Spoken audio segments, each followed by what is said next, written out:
कहानी पढ़ेंगे हम ये वाली, a bundle of sticks.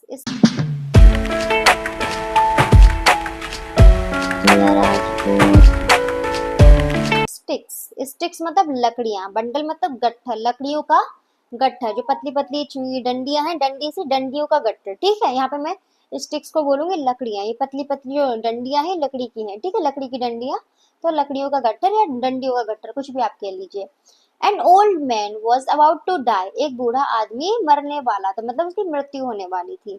So he called his four sons and asked each one of them to bring two sticks. So इसलिए उसने बुलाया अपने चारों बेटों को और उनसे कहा, प्रत्येक बेटे से कहा, one of them to bring two stick, और उसने अपने प्रत्येक बेटे से कहा कि वो दो डंडियां लेकर आए। When his sons were in front of him, जब उसके बेटे थे जो वो उसके सामने आए, he told them to break one of the sticks they were holding. तो जितनी स्टिक्स वो लेके आए थे उन्होंने उसको उनमें से एक स्टिक तोड़ने को कहा कि इनमें से एक स्टिक को तोड़ दो।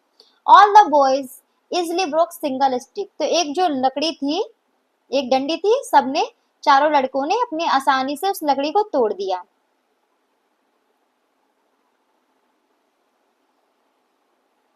Then he took the remaining sticks from all his sons and made a bundle of four sticks. उसके बाद जो एक एक लकड़ी बची थी उनके पास, वो चारों लकड़ियां उसने इकट्ठी की और चारों का एक गट्ठर बना लिया, मतलब चारों को इकट्ठा करके एक गट्ठर बन गया, चार लकड़ियों का, चार डंडियों का। He then told his sons to break that bundle. उसके बाद उसने अपने बेटों को उस गट्ठर को तोड़ने के लिए कहा।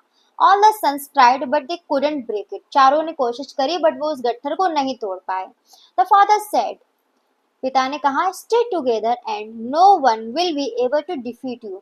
हम, तो उसके पिता ने कहा कि stay together मतलब साथ साथ रहो, तो कोई भी तुम्हें हरा नहीं पाएगा।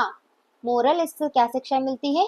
यूनिटी ब्रिंग्स स्ट्रेंथ, मतलब जब हम साथ रहते हैं, ठीक है, तो उससे हमें हम क्या मिलती है? ताकत मिलती है। ठीक है।